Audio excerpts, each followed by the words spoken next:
Welcome to Night Callers Archives.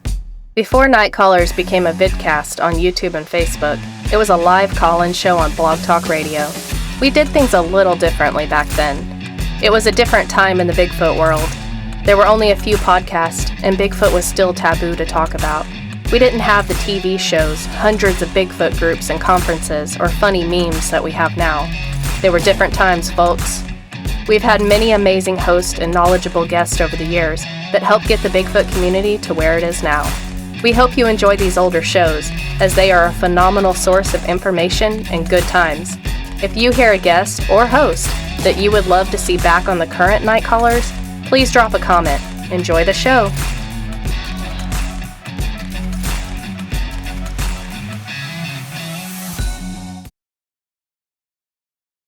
Blog Talk Radio.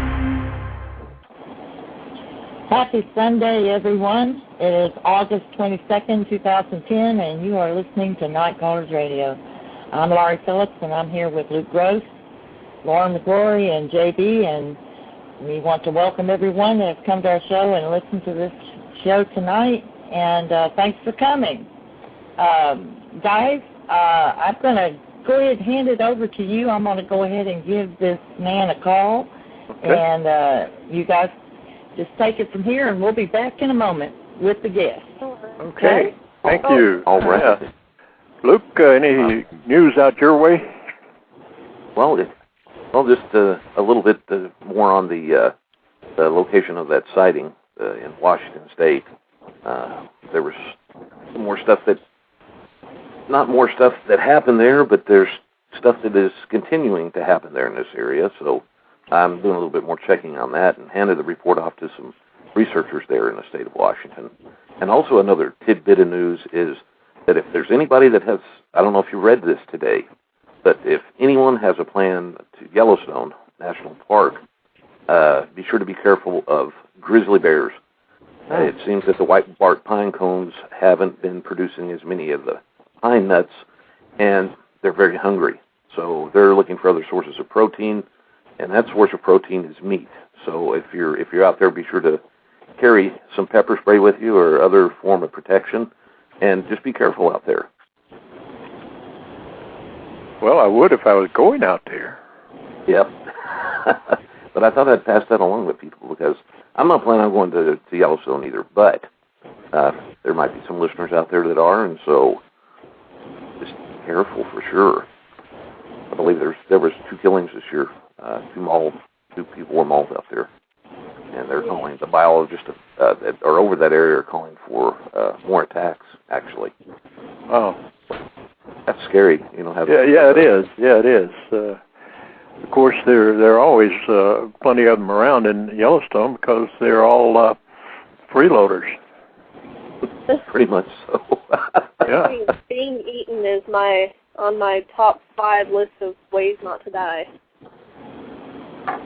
This is true, and a lot of the times you could see a bear coming, but my worst fear is a big cat, a mountain lion, or another big cat. They're scary because they're quiet.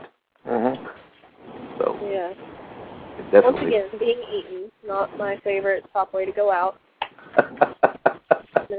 Bullet to the brain, dying for someone I love heroically, and being remembered for the rest. That sounds good. But being eaten, being drowned, suffocating, dipped in acid, my top 5 ways not to go out. I think I have to agree with you, Lauren. Yeah. Well, out there they and here too, they will trap problem bears and take them to another area. You got this big drum kind of affair that and they put a bait in there, and the bear goes in. The only problem is around here they've been using day-old donuts and been catching sheriff's deputies. Oh, goodness. That's a good one, JB. That's a good one. I tell you. Well, as we're waiting on Lori to bring our guest on, are you back yet, Lori? Yes, I just stopped back, and I have my guest with me.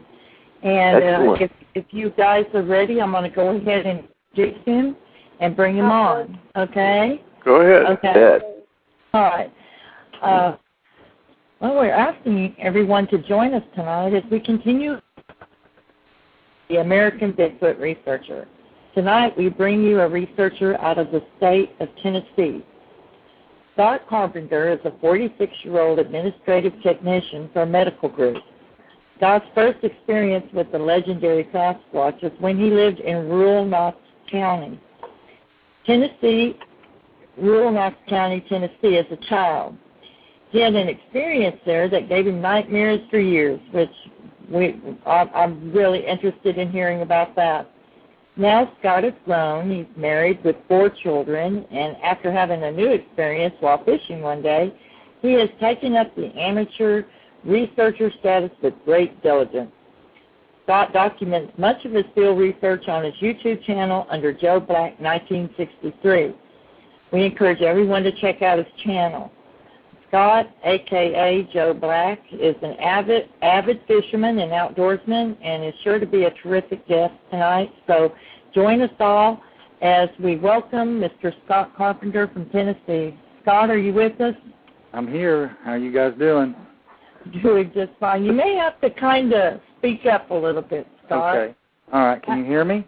Yes. Yeah. Yes. Good. Yeah, welcome, Scott. Been looking forward to this. Yeah, me too. Should be a good show. Yeah. Scott, we're sure glad that you made it. We've had a few researchers from the state of Tennessee, but I think it's very, very important that we talk to different people because everyone has different experiences. And you had an experience as a child, didn't you? Yes, I did. Would you mind kind of telling us about what happened? Sure. I guess I was probably 9, 10, 11 years old, somewhere in that range. Don't remember, exactly, but it was summertime. It was hot. My dad worked shift work, and I remember I was sitting on the couch with Mom, and Johnny Carson was just coming on. For those that ages me, as you can tell, but if those of you remember, he was coming on about 11:30. Yeah, late at night. Yeah. Okay. And so I stayed up with Mom anyway, and Mom had to take the garbage out. Back in those days, back at the back of the property, we had the old 50-gallon drum garbage cans. And so she grabbed the garbage, and I was sitting there watching the TV. Well, not long after she'd gone off the back porch, I looked up and noticed these 2 little, at the time I didn't know what they were, these 2 little things had run up on the back porch and put their faces against the screen glass door and were looking in at me. And, of course, it totally freaked me out, and I'm just staring. I remember just being so scared. I remember they had main thing I remember was just how big their eyes were, and just these huge eyes. And they had their faces pressed up against the glass. It was mashing their noses. And they had their head just kind of looking, just kind of looking in at me, just kind of curious. Mm-hmm. Like one, I'd say one was around 4 foot tall, and the other one maybe just a little smaller. I don't know how long this went on, how when you're scared like that and this long ago, but, it seems like forever. Yeah. And then through the whole thing, they looked at each other and they looked back at me and they smiled at me, and I smiled back. And about that time, Mom slammed the lid on the trash can cover, and of course it made a big clang and you could hear it. And they jerked their heads around a little quick, and then they turned, and they were gone. And I do remember that they never did put their hands down. It was kind of funny if you've ever seen a monkey run, with its hands over its head. They never did put their hands down. When they turned, they just left their hands over their head and just took off the back of the porch. And, of course, when Mom came back up, I said, "Did you see those 2 monkeys?" And, of course, she looked at me like I'd lost my mind. Of course. And I said, "Mom, there were 2 monkeys on the back porch." And she's like, "No, there's nothing out here." And she said, "Well, it may have been our neighbors playing tricks on you." Of course, it's 11:30. Our neighbors are, they're about my age, and I'm thinking, I know what I saw. That wasn't, my neighbors. But, that was my first experience, and for a long time I didn't know what I'd seen. I'd have seen aliens, because you don't know. And they look like, the best way to describe them is they look like orangutans, kind of. They had from the eyes up, they looked like an orangutan. They had a high forehead, their hair was all messed up, looked crazy, but from the eyes down, they had, the nose was like best way to describe it, of course, they were pressing their faces against the glass, but it looked like a little flat nose, almost like an African American nose, kind of flat and wide, and regular teeth. I mean, when they smiled at me, it was just looked like a person smiling. The lips and the teeth looked normal. But the thing that scared me always was their eyes. Their eyes were just black, big and black, and that's the thing I think that really scared me was their eyes. And so what kind of light did you have? Was it the light from the house that you were being able to see these? Well, they were kind of backlit because Mom had the back porch light on. Oh, and then I was inside. You know how that can kind of make things outside kind of white out and glow, kind of weird looking. Yes. And that's the light I had, but it was pretty good light on them. I remember their faces were gray. They were pasty. It was a pasty gray face. And they didn't have any face on. Didn't have any hair on their faces except on the side, just around their hair and the head. They had hair on their arms. I can remember that. How much I don't remember. I just remember thinking they had, just realizing they had hairy arms. And as far as their bodies, I really don't remember. I never did. You know what I'm saying? I never did take inventory of the whole. I mean, the eyes pretty much had me mesmerized. Of course. Of course. Did anyone else in your family ever have any experiences when you were living in rural Knox County? No, we didn't. That was the only that I remember anybody talking about. Did live out. It was at the time it was rural. It was a bunch of. We lived on a dead end street, and there were a bunch of farms around us. There was 3 houses on the end of a dead end street, and we were surrounded by 50, 75 acre farms. So, there, at that time, we were, literally we were the only ones out there, except for the cows. So, but of course, it's now since, been urbanized. But that was about it. But no, not in that area. And I've even looked for Bigfoot stuff, reports in that area at that time, and there were none. Okay. The one interesting thing I found, because I'm, trying to, I've been connecting Bigfoot with the, the Indians and Native Americans. Where our house sits, there was at one time a pretty good-sized Cherokee Indian camp. Just don't tell the government so they won't impound my parents' house. But we found, every time we dig the garden, we would find loads of arrowheads and other stuff, stuff like that. And so, and in some little research where we lived was on top of a hill with 3 natural springs. So in the past, in the distant past, it had been, an Indian camp of some size. Don't know how big. So I don't know how that had anything to do with it or not. A lot of people are connect. Exactly. There has been some connections made. Well, another reason could be, and we have talked about this too, is it was good for the Indians and it would be good for the Sasquatch too. Yeah. And it has all the things they need there for both. So you basically, after your childhood experience, basically just kind of put it at the back of your mind and didn't think much about it until you were grown. Is that correct? That's correct. Okay. What happened to bring it back to the forefront and has now made it your passion? About a year and a half ago or so, at work during my lunch hour, I watched YouTube videos, mostly of hunting or fishing shows. And you know how sometimes YouTube will say recommended for you, how it'll throw up some stuff at you. So it threw up a couple channels, Bigfoot stuff. I think TCJRS Bigfoot was one of them and some others. So, I was curious. I thought, I'd always been into stuff like Bigfoot and UFO stuff, just past, if the special came on, I'd always watch it, So I thought, this will be interesting. Well, I started watching those and kind of just following some of those guys and watching what they were doing, and then that kind of planted a little seed in my head. And the next time I went fishing near a recreation area, I was off the end of a point fishing. And just out of a whim, I made just a really bad sounding whoop call 2 or 3 times, even giggled to myself. That must have sounded horrible.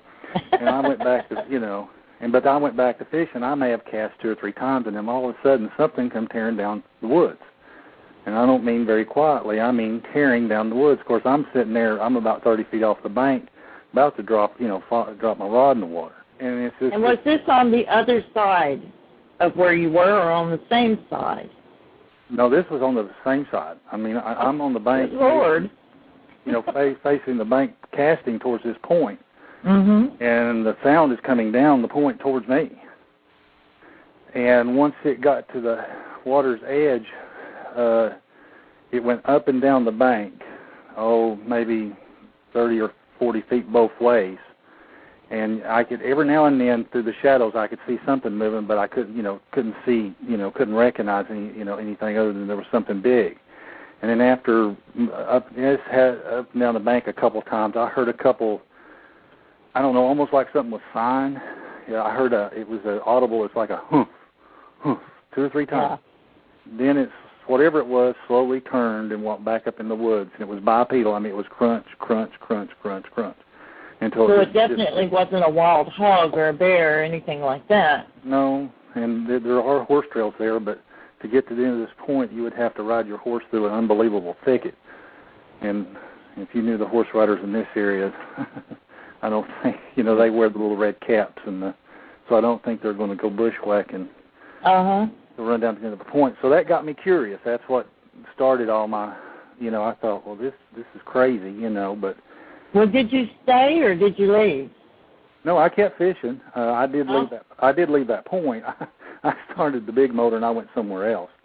But I mean, this recreation area wasn't very far from the boat ramp, and I'd hunted this area before, so I thought, the next weekend I grabbed the video camera and off I went, and the rest is history, so to speak.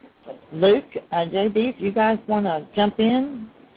Yeah, just when he was running up and down the point there, you said you couldn't see him, but you still heard him, right? Oh yeah, you could definitely. I mean, not his vocalizations, but he was not attempting to be silent in his movement. No. It was obvious I had agitated something. He was not. Whatever it was came looking, and he didn't make me seem happy. It was not, it was the typical, I didn't know that then, but as I did some research, I mean, as he was coming down the point, he was breaking limbs.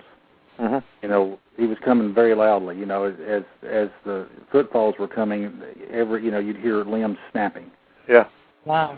And then now once it got down there, he stopped the limb snapping and you just heard the bipedal walking up and down the bank, like he was looking for something. He was looking for that female Sasquatch that hollered for him. Must have been. Like I said, if I won't even attempt it. It was really what I'm saying. It was a pretty bad whoop. But I thought, and as I was doing it, I thought, this is silly. If anybody hears me, or sees you doing it. Yeah. And then to get a reaction from it, that was the shock. It was like, and when this stuff like this happens to you, you don't know what to think. You're just it's all like, it's like deja vu. You're thinking to yourself, this isn't happening. That's your brain is telling you that this isn't happening. This you didn't get a response to this. That this something whatever's happening, this can't be. Yeah. And that's kind of the way it was. Yeah. Well, how have you began to tackle this? From this point on, I mean, you're in the way that you are researching this. How are you going about it? Well, I first started off just jumped out there with a camera and thought I'd be, the next, YouTube star, so to speak. Quick, I didn't know, what little I knew, and and as I've hopefully matured in how I do things, I've actually, kind of done research, and I'm trying to do this, in a very serious way, trying to be as logical and methodical as possible, not to jump to conclusions. I've become actually more skeptical or I guess, I don't know what the word I'm looking for. I don't, used to I was more eager to say, oh yeah, that's one, yeah, that was one, that movement had to be one, what I just saw there, well that really is a footprint. And as time, over the past year, as time has gone on, I've become, more thorough, I guess is the word, not skeptical, but thorough. If I see something that looks suspicious, I just don't automatically jump to the conclusion. I'm trying to, go about it logically. Okay, what else could have made this? What is this? Let's look at this. If I get a clip, if I see something in a video clip, then I always do follow up. I always go back and say, okay, can I recreate this? Was this just a anomaly? Is there any physical evidence or any broken vegetation where I saw the face or, saw the part of the body? Is there anything on the ground? Is there any hairs, any footprints? So, that's kind of the process I've gone through since starting last year. Because I learned real quick, if you claim on YouTube, if you say the words, it is a Bigfoot, then everybody and their brother are going to get on there and, go crazy. So. Oh, yes. That's inciting a riot. Oh, yeah. Now, if you the funny thing is if you say this could be or this is possibly, one time I had said I think this is a Bigfoot, and I just got ripped. And then a couple of months later, I put up a video and I say, well, this is, I'll post this. I'm not really sure what this is. And then, the very people who ripped me over something I thought was pretty obvious 2 months before saying, oh, yeah, that's a Bigfoot. Well, I know that's a Bigfoot. So on YouTube, you just have to take everything said with a grain of salt. Exactly. But that's kind of, where I've gone. And I'm trying to get, like I said, more, I don't know, serious about it. I try to enjoy it, but I'm trying to be more, what's the word I'm looking for? Methodical, more scientific. As I do my research, trying to actually do something substance other than just going out with a camera and walking around in the woods. I'm trying to do some things. I'm trying to do things to get reactions. I'm trying to test some theories. I'm trying to think out of the box, so to speak. Trying some new things to get some reactions.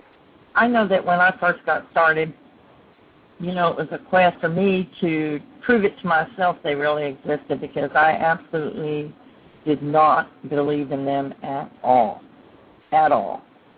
And it was just by sheer accident that I ended up in a chat room where they were discussing Bigfoot. Of course, I was off the mic just laughing, rolling in the floor laughing at these poor people that really believed one existed.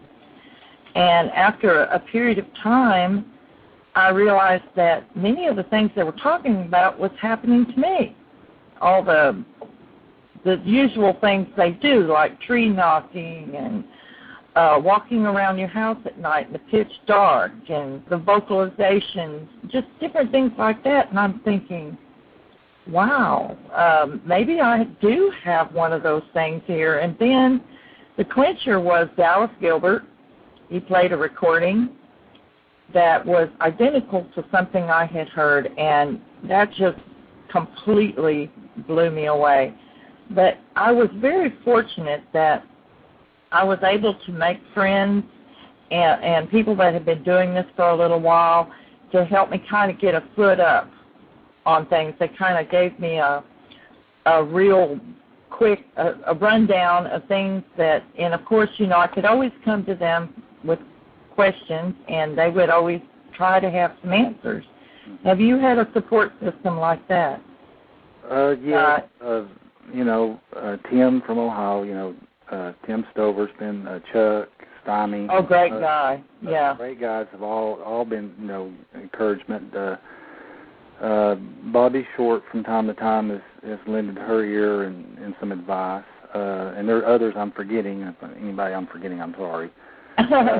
David Paulides is another fellow that's helped me quite a bit as far as just verifying.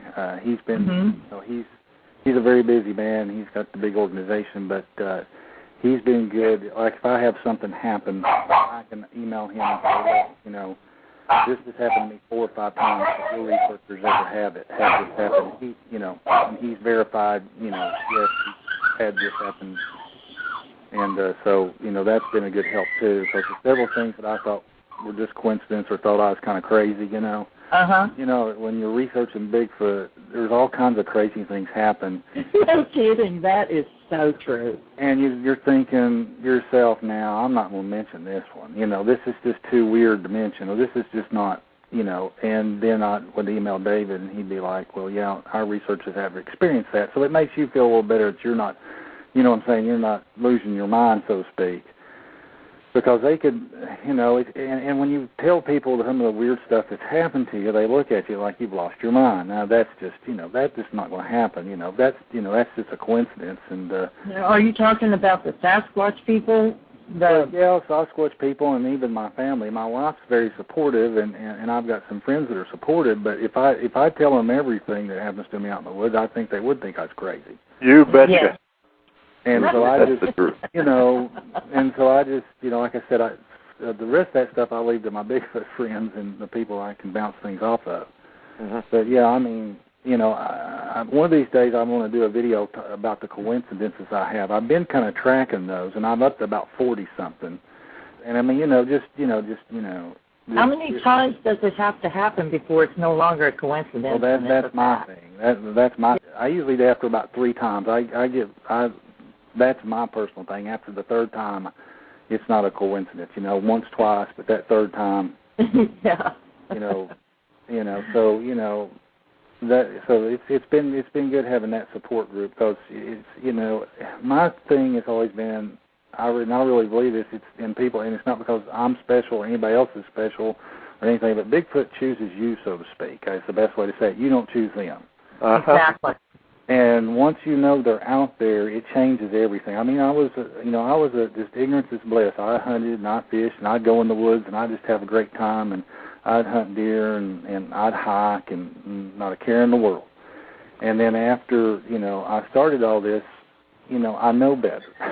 Mm-hmm. I know there's something out there. I know that when the hair goes up on the back of my neck, something's going on. I know when that pebble comes flying out of the woods and hits the trail in front of me, that's just not something that fell out of a tree. Those sort of things. So you kind of, in some ways, it jades you that you can't, what I'm saying, you just can't go for a hike anymore. Yes. It changes your whole perspective of going for a hike. Exactly. And another thing that I've learned is they know you know. I think other researchers, you have an air about you or your awareness of them, I think they pick up on that. I think if they're like hiding in the brush pile and you stop and you get the hair on the back of your neck and you sit there and stare at that brush pile for a couple of minutes thinking something's not right, but I don't know what it is, but you just stare. And then you go on about your business. The Bigfoot knew that you were staring at it. And they probably, and at that point he knows, this one's different. We better watch him. And I think you're right. But I think that's what happens to a lot of researchers. Just because you're aware of them, and then when one of these strange things happens, you just don't keep walking and shrug it off. And then I think they're smart enough to clue in on that hey, he's aware that we're here. And then that's going to garner you more attention. I mean, to me, that's just natural from if they're looking for threats. As a deer hunter, you learn that the smart deer will actually come find you and stake you out because, you've just come in their living room. They want to know what the danger is and where it is. And that's their job to be paying attention to what you're doing. Exactly. So I think, when a Bigfoot comes to the realization that you are aware they exist, you're more of a threat than, the 2 giggly girls that just walk by, talking, texting to their boyfriend going on a hike. They're oblivious. We can leave, they're no threat. But, here, this guy, he stared right at me for 3 or 4 minutes. There's something wrong here. So that's, I mean, that's my personal take on it. Well, I would agree with everything you said. I would also, it seems to me anyway, that the deer are a lot more predictable than the Sasquatch. Oh yeah. Oh yes, I agree there. I think when you're dealing with a Sasquatch, I'm one of these people that believe they're some sort of race of human beings. That's just my opinion. Mm-hmm. And if you think they're apes, that's that on the ape family. I'm not going to get in that argument. I don't. That's my personal opinion. If you think they're more closely associated to ape, that's fine too. I'm just thinking that the level of intelligence is quite a bit higher than I think the normal ape. Mm-hmm. I'm very impressed to hear you say that, actually, because I usually people that just get into this or re-enter it as you have and haven't been back at it, terribly long, it's taken some people years to come to that conclusion that they may be an ancient human race versus a primate, an ape. So I'm very impressed that to me, in my opinion, you're well on your way. I think you're on the right track. It's definitely not, to me, a dumb forest animal. I mean, they've demonstrated that. Now, as to where I can't say whether they're human or not, might be near human. How close does the DNA have to be for them to be regarded that way. But the point is that they have demonstrated so many times that they are thinking, and I don't look at them as a primitive race. They might be primitive in our minds, but they may be well in advance of us. And you take them into an office, and sure they wouldn't know what a copier was, but if they took you into the woods, they could teach you a lot more. Oh yes, I agree with that. I think I would be a willing student, wouldn't you? Yeah, I would. Oh, yeah. I mean, yeah, I don't know how I'd use it, but it would be interesting to learn. Absolutely. Yeah, I think this is just Scott's theory. I have a bunch of those, so okay. I'll preference that. Don't we all? Yeah, we all have our theories. I think I think they've chosen to stay hidden. I don't think it's they're just they're like the pygmies in Africa. No one's ever found them. So they're the lost tribe. No, I think they've chosen the lifestyle they have. They've chosen to stay hidden. I think they're at that intelligence level. I think they could show themselves anytime they want to. They just don't want to. Yeah. And they tolerate us. And I think in some ways, I think there's a symbiotic relationship of Bigfoot and man. I think there always had been. At first with the Indians, and probably a little bit more open with the Indians. But I still think there's one with human beings now. Scott's theory is they're not way out in the boonies. You don't have to get in a plane and go to Spokane, Washington, out so far out in the middle of nowhere to find a Bigfoot. No, you don't. It's my opinion if they are on the fringe of civilization and have always been on the fringe, and they steal from us when they need to steal from us, or I think they use us for entertainment as far as just curiously watching us and those sort of things. And I think that was some sort of relationship that was developed with the Indians and has just carried over.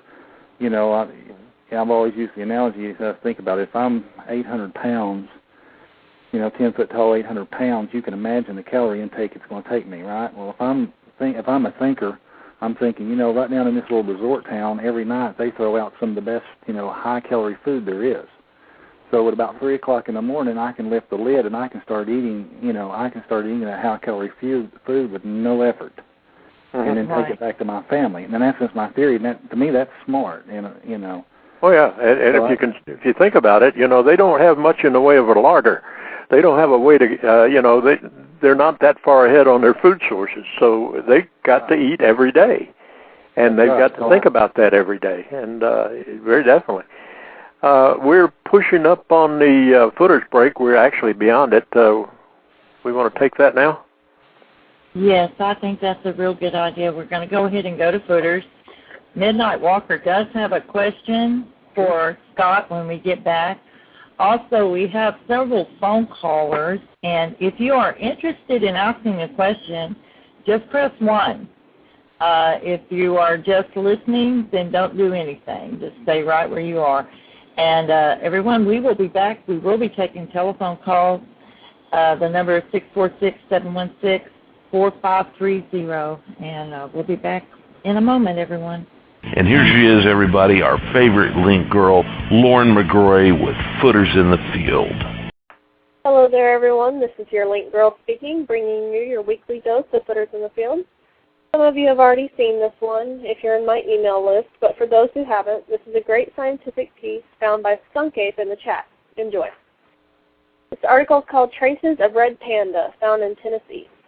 It has the face of a giant panda bear and the body of a small raccoon. This unusual, cuddly-looking animal is the red panda, and until recently was only believed to be native to the mountains of Nepal, Burma, and China. Now, according to recent fossil findings, it appears the enigmatic red cousin to the black and white panda once roamed the long-ago forests of Tennessee.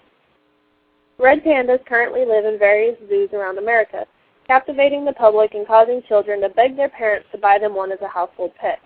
And if you happen to visit the Washington County area of northeast Tennessee, you'll find paleontologists hard at work looking for ancient animal bones in a fossil dig pit that was discovered only a few years ago.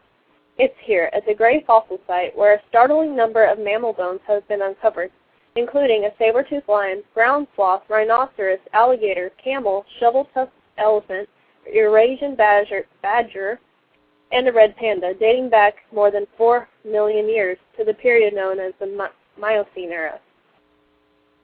They were all found here. I think our list is right now over 40 different kinds of vertebrates, paleontologist Stephen Wallace told AOL News.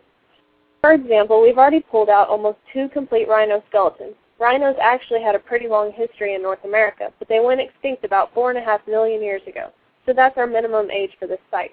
The site was a former sinkhole that became a pond, covering about 5 acres, and discovered during a road construction project in 2000. They brought in a lot of geotechnical engineers who noticed that not only was this unusual material, but it was full of bones, said Wallace. But it's the red panda that's getting all the attention. A fossilized red panda tooth was discovered at the site in 2004. Since that time, we found a complete lower jaw of the panda, and for the past 2 years, we've been recovering an entire skeleton that has a full skull. But the big news, which hasn't been formally announced yet, was another red panda unearthing at the Gray Fossil site. Our most recent discovery was literally 2 weeks ago. We found another skull, Wallace said. It's clear that the animal is actually abundant here at our fossil site, so now we're discovering multiple individuals. Wallace explained the most important feature of the red panda. Their claws are much larger than one would expect for the size of the animal, a little bit smaller than an average raccoon. The claws are also recurved and actually semi-retractable like a cat. They can climb down a tree head first and do it by digging in those claws. What's neat about our fossil is I can tell it also had big recurved claws, and it may have been used to capture the prey. And that's something I still need to prove. Wallace has plenty to work with because so far researchers have only excavated about 1% of the fossil site. While the small red and giant black and white pandas share the same face, they only really have one other characteristic in common. The living giant panda is a bear, and the red panda is actually closer to a weasel or raccoon, so they're not actually related. It's a misnomer. The term panda literally means bamboo eater, and that's really all they share is a diet. News of the most recent panda fossil skull, red panda fossil skull, that's kind of a tongue twister, was first reported on the Cryptomundo site by Lauren Coleman, director of the International Cryptozoology Museum in Portland, Maine. Coleman visited the Gray Fossil site about a week ago and was told of the discovery of the new red panda skull. They showed us different pits where they were digging for a crocodile, a rhino, tapirs, and this one where they found the red panda. I think it's a groundbreaking find because of a lot of these animals are known from one area of the world. If all of a sudden they're found in North America, it gives cryptozoologists a lot of hope that many of these species that we project as mostly Asian can actually have a connection between the continents. One thing I think people often forget is that in cryptozoology, while a lot of people think there may be brand new species, cryptozoologists are all realistic to know that some of these may be relic survivors. But how exactly do we know if a 4.5 million year old red panda was, well, red? Does Wallace and his team of paleontologists really know the color of the panda they just dug up? Well, we don't know if it's red. I've chosen to use the term red panda rather than lesser panda because some of the people who work on red pandas get insulted if you call it a lesser panda. They feel that it's not like it's less important than a giant panda. They prefer to call it a red panda, so that's the only reason I use that term. Ours could have been any color. We have this huge list of animals that we've already found, but the list of animals we could find in this is just as big. And then there's always the surprises. I mean, I did not expect to find a panda or a Eurasian badger here. Who knows how many other surprises we'll get out here. Coleman agrees that this can only ultimately benefit science. I think for science and paleontology, finding another red panda in North America makes us aware that if they've only uncovered 1% of the animals at the site, what are they going to find if they keep digging? It's quite exciting. They could have a whole range of new animals here. Very interesting footers tonight. If you find one like this or have had an experience with Sasquatch that you would like to share with night callers and the world, or if you have any projects or findings you have done in the field that you would like to tell people about, you can send your bit into nightcallers@live.com and we'll get it on the show next week as a footers. And for more info on Night Callers Radio, check out our MySpace and YouTube pages, MySpace/Nightcallers and YouTube/Nightcallers, capital N, capital C. That's it for your footers tonight. Hope to tell one of your stories for our footers next week. A date to remember, October 22nd and 23rd, 2010. A place to remember, Boggy Depot State Park, Atoka, Oklahoma. This is the date and place of the first Boggy Depot Bigfoot Conference to benefit the Children's Miracle Network and the Children's Hospital Foundation of Oklahoma City. There will be living history events and storytelling with the Choctaw Nation, custom classic cars, custom motorcycles, a 5K run and walk, movies in the park, food, music, and so much more. And a great lineup of speakers like Ken Gerhart, R. Scott Nelson, Cullen Hudson, Nick Redfern, and many others. So October 22nd and 23rd, plan on attending the first Boggy Depot Bigfoot Conference and help the Children's Miracle Network. Come for the mystery, but stay for the history. Welcome back to Night Callers. Lauren, that was an absolutely excellent footers. Thanks to you and to Pat for bringing it to us. And although I wish to point out right now that although I am acknowledged to be a geezer, I'm in no way responsible for the extinction of the red panda or the rhinoceros in North America. I had nothing to do with that. Tonight our guest is Scott Carpenter from Tennessee, home state of the University of Memphis Tigers and the Vanderbilt University Commodores. You still with us, Scott? Yeah, well, just barely after that. There's really? There's a little college around Knoxville area you forgot to mention there, bud. Oh, wait a minute. Wait a minute. I did forget. University of Tennessee, it's in Chattanooga, isn't it? They call them the Moccasins? I believe it's called the Volunteers there. Oh, gosh, how could I forget that? I apologize to you. I really do. Right. Let's go back to your first encounter. And if you're walking in circles, it's just because one of your legs is being pulled. That's right. Okay. Back to you. May I interrupt for just a second? Sure. You got that phone call. I'm sorry. Yeah. Well, no, we're good on phone call. Nobody raised their hand, but we do have a question from the chat. That the main thing I want to stress is if Scott could please talk louder because people cannot hear him. Okay, and they really want to hear what he has to say. So they need to eat that telephone. Yes, ma'am. Okay. All right. That's good. Can we go ahead and get to midnight? Yeah, get Midnight's question in here.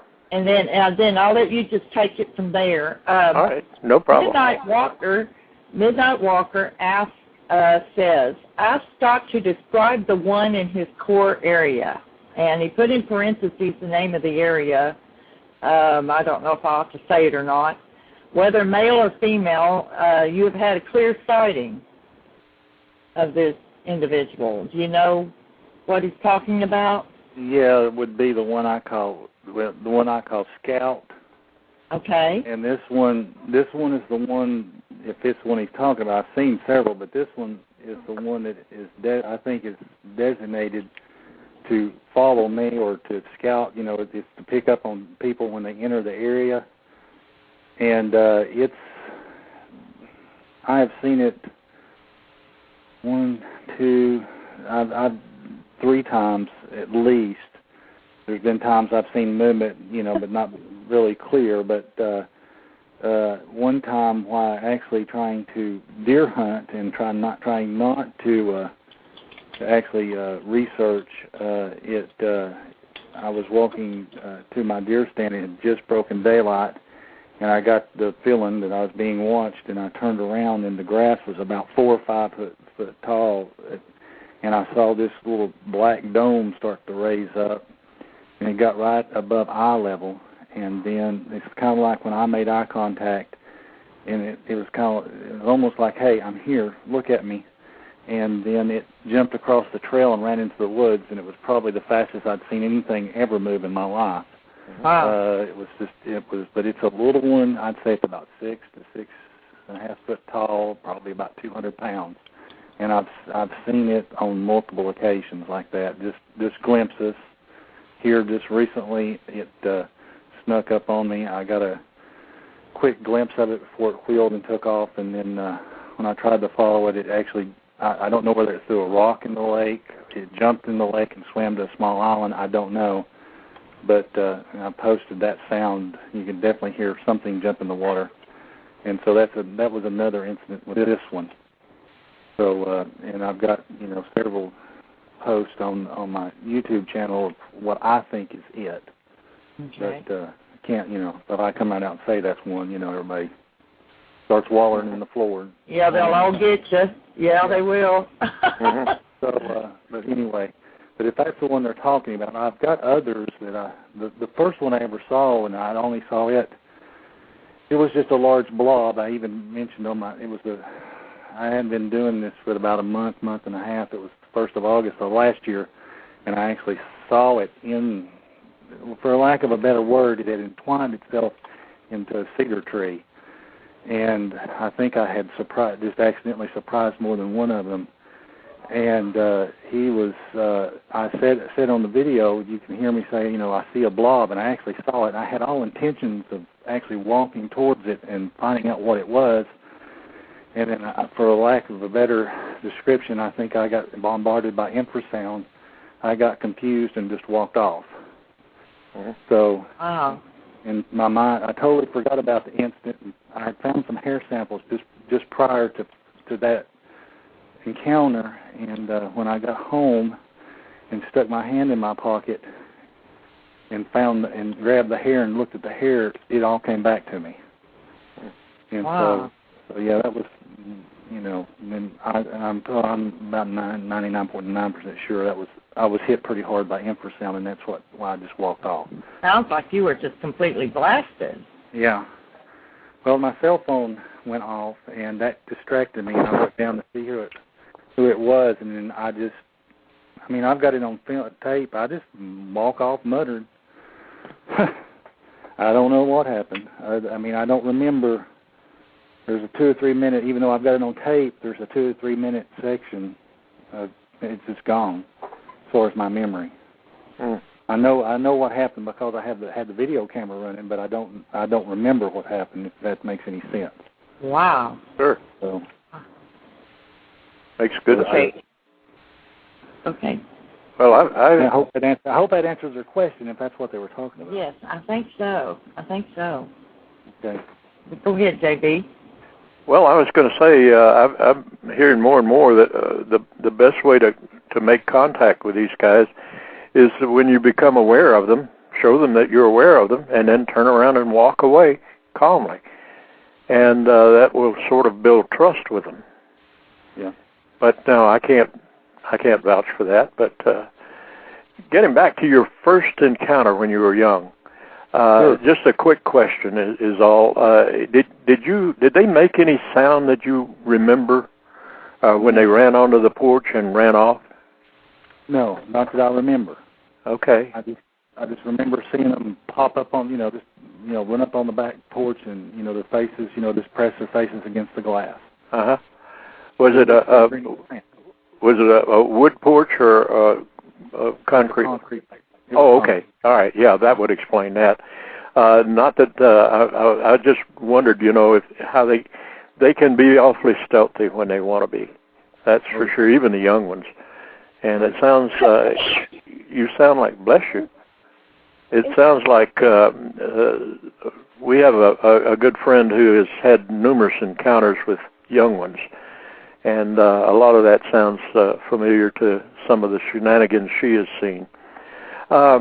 Okay, now your latest encounter, I believe you said you were fishing, or is that the one you were talking about on the point?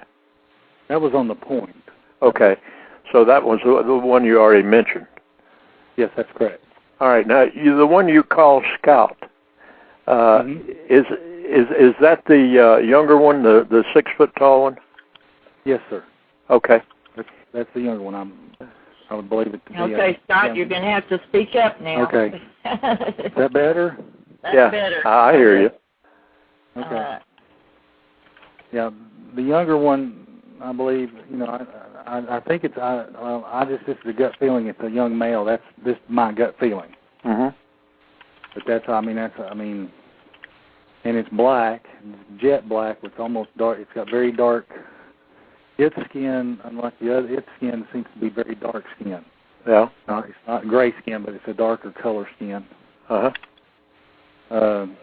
and like I said, it's I don't know. And there's others I've had glimpsed at or got pictures of that have gray skin, or the pasty, the pasty gray skin. So, I don't know, but it's definitely jet black.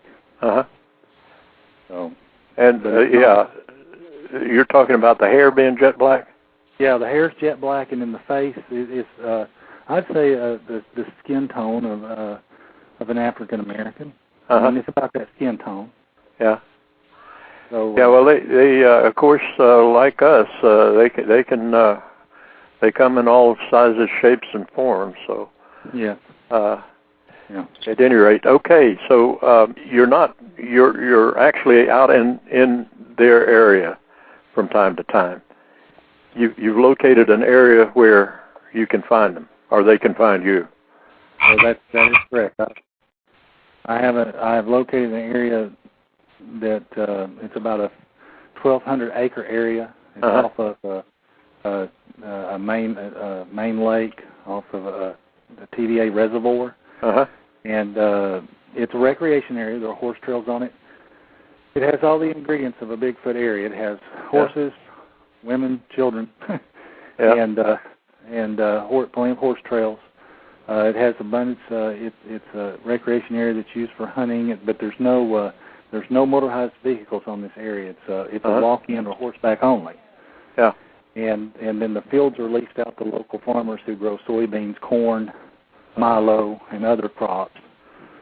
So plus it's got deer and hogs on it, and it's also very close to some higher-end residential subdivisions. So you got some high-end garbage, so to speak. Yeah, I got you. So that's a great, I think, first step for you is to first of all locate them and let them, where possible, come to you. I believe we have a question from the chat. Sure. Yes, we do. From New Hampshire Squatch. The question is, so is it possible the infrasound or something else from them made you black out, kind of? Yes. That's what I think happened, is I got hit by infrasound. I think since then I personally had it happen to me twice more. So I recognize it now when it hits me. But I have a YouTube video where I was in the Smoky Mountains hiking with my children, and I got hit by infrasound, and I've actually put the camera on my face. You get the apprehensive feeling. You get the feeling that you need to leave, or it's almost like a panic feeling. My eyes began to water. I had trouble seeing. Vision was kind of doubled. And, so I kind of recognized what was happening and I just slowly backed out and didn't want to, get any closer to whatever, to whatever I was following. That was a time where we had found 3 footprints in a row going up a trail, and it looked like whatever it was running, because we could only the ball of the foot was all we were finding. So my theory is we might have got in behind one that got kind of caught out in the open for whatever reason in the middle of the day, and then got a little bit too close, and he decided to, warn us off. Yeah. Okay, we have another question from OC. She wants to know, have you ever come across mane breeding on horses? No, I haven't.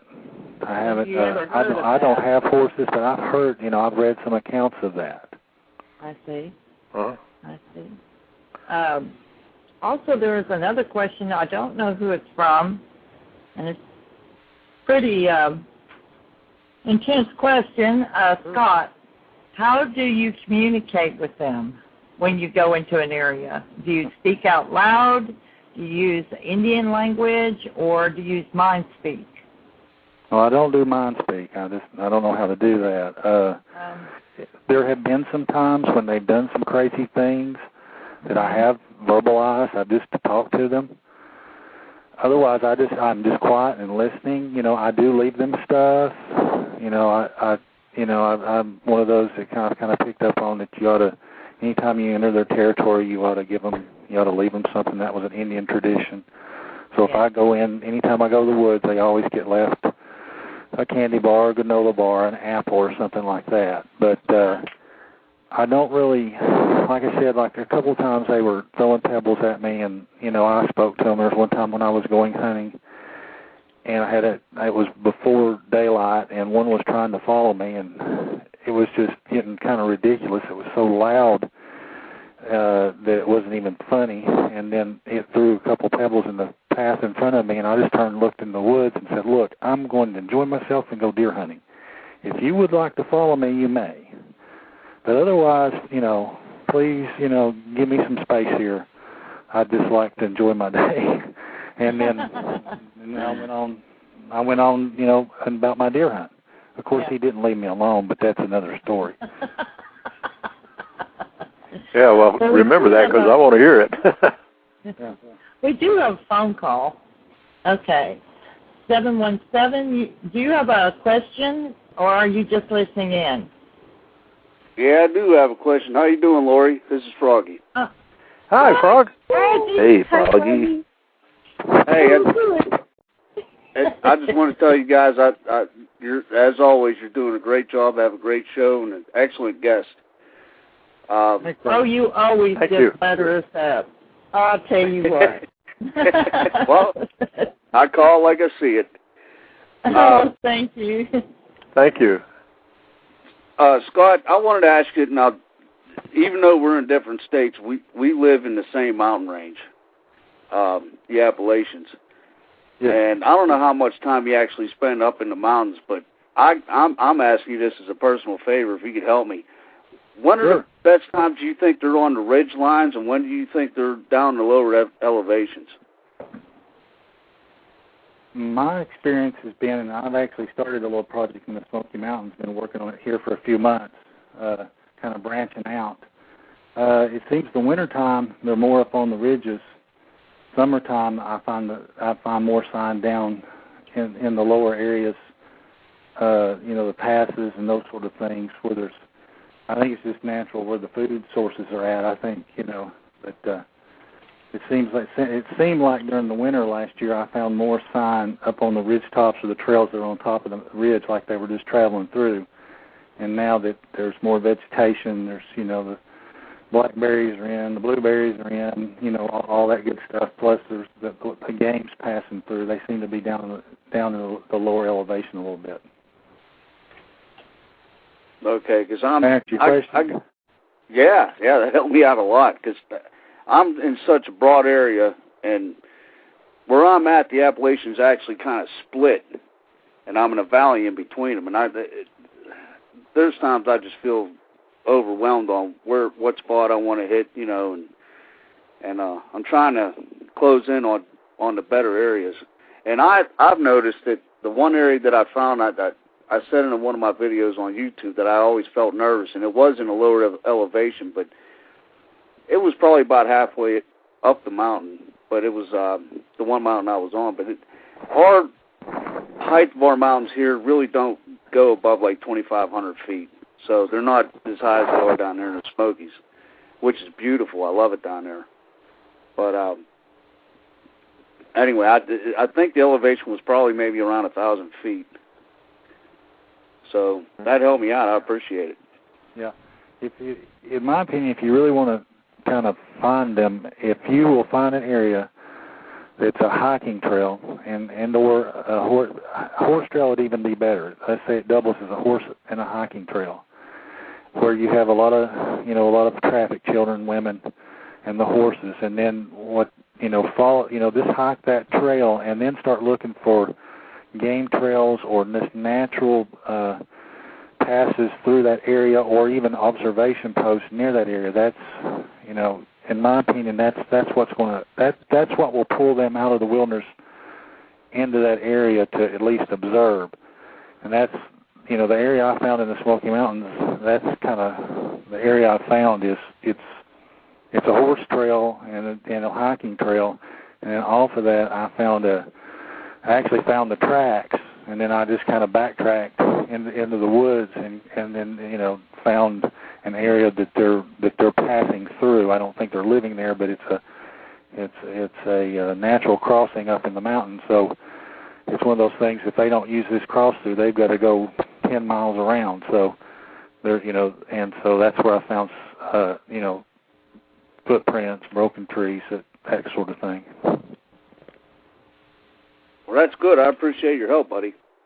Oh, no problem. Anytime, bud. Okay, listen, I'm going to get off of here, and I'll keep listening to the show, and y'all have a good night. Hey, thanks for calling, Frog. Good night. Yep. Hey, Froggy, before you hang up, I have a question. When you called in, did you punch 1 or 2 to ask a question? I thought I pressed 1, but I might not have been paying attention. I wasn't ever sure. Yeah, okay. I think we are right on that. If you do have a question, press 1, and if you're just listening in, press 2. I just wanted to make sure, and I thought maybe you'd remember that, hey, thank you so much for calling in. It was so good to hear your voice. Well, thank you. I appreciate it. All right. Good night.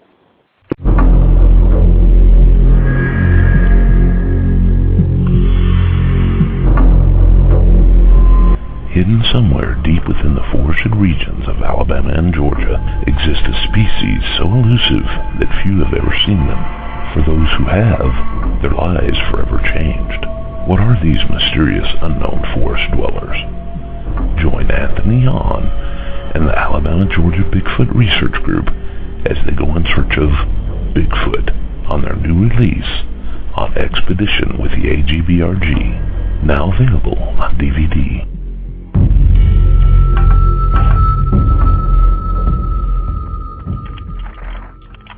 And now back to Tennessee Bigfoot researcher Scott Carpenter. Welcome back to Night Callers Radio, everybody.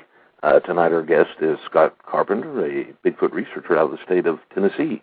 Are you with us, Scott? Yes, sir. Can you guys hear me any better? I switched phones. Yeah, well, I can hear you a little better now. Yeah. Oh, okay.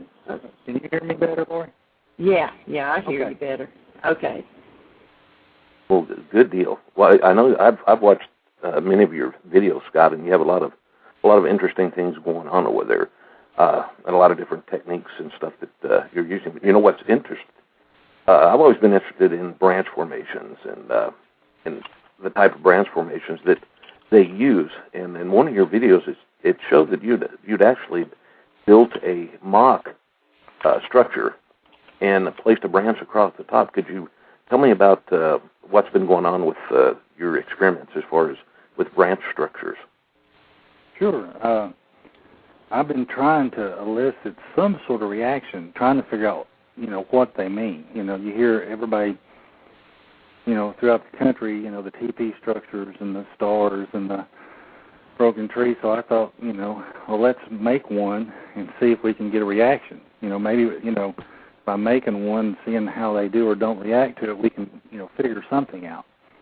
And the one I've been doing, which is, I don't know what you call it, it's a cross and you balance a limb in the middle, and I had actually seen that 3 times in my research area, so I just mimicked it, and this one, for the last month, I guess, I've had, it's got a reaction.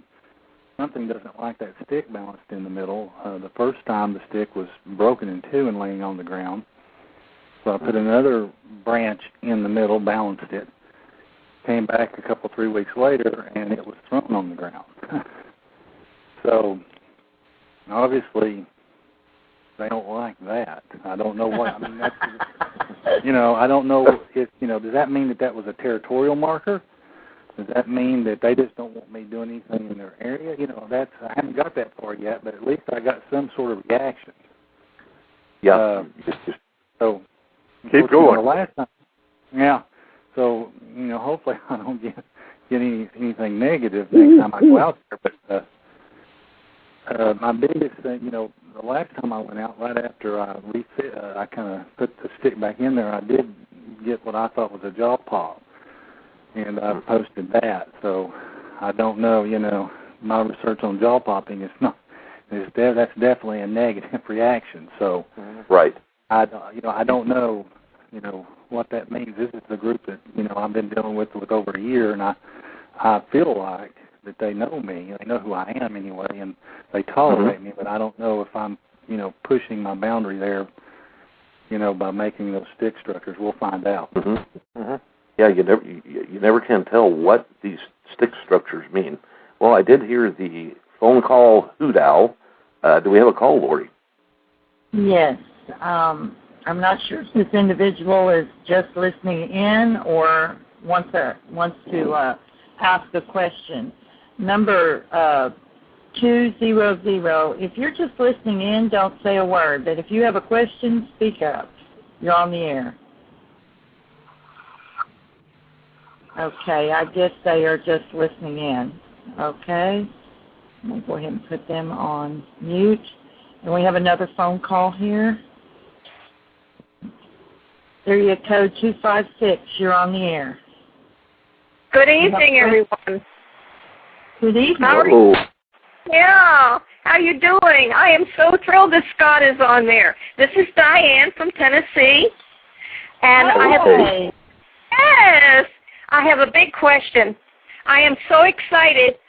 Can he tell me some other people that I can get in contact with here in Tennessee that I can start going out with somebody Bigfoot hunting? There you go. What part of Tennessee are you from, Lori?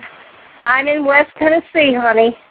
I'm about 45 miles from Jackson and about 91 miles from Nashville. Okay, I wish I knew somebody out that end of the state, and I hate to. I just don't know. I don't know anyone out there. I don't know. Oh, you're gonna make me cry. Don't cry. I mean, if you want to make a drive up here to East Tennessee, I'll be glad to go out there and stay around. But how far up are you? Hello. Yeah. Hello, we're still here. We're all here. Okay. How far up east are you? I'm in Maryville, which is just in the foothills of the Smokies, so that'd probably be a pretty far drive, I think. Yeah, that's a far drive. Did they ever get any more sightings down here in the Natchez Trace State Park? Not that I know of, but then I don't keep up with that. Anybody else? I think VFRO had a very recent report they just posted from closer to your area. It's around Nashville. I can't remember the case. If you'll go to BFRO's website and look at their most recently added for Tennessee, there's been a very recent sighting there not too long ago. Oh, okay. All righty. Well, if anybody here in West Tennessee wants to go out Bigfoot hunting, I'm ready to go. I'm ready to go. Thank you so much for your program. Bye-bye. Thanks for being there. Appreciate it.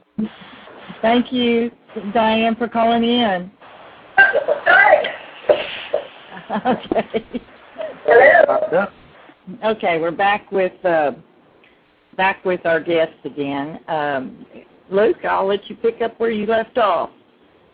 Okay. Well, I want to go back in time a little bit, Scott, back to when you were a kid and you were living out in the country. Did you have did your parents have livestock back then?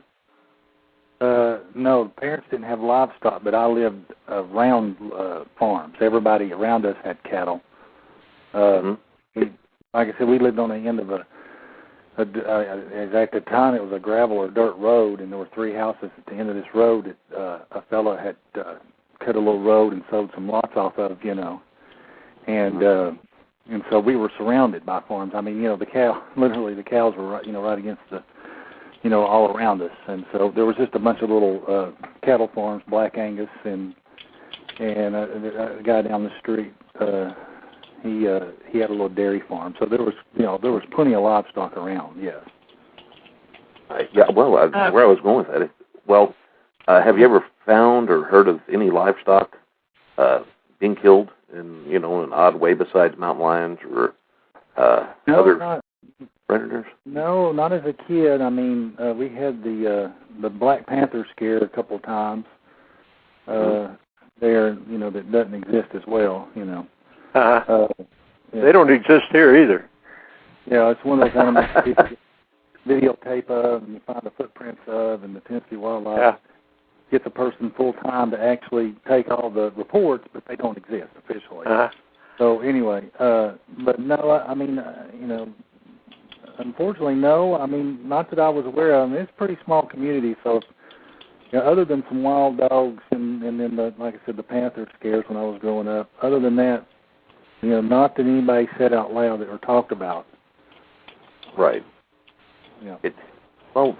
When you're going into your research areas, do they automatically know you're there, or do you announce yourself with a tree knock or a call or anything?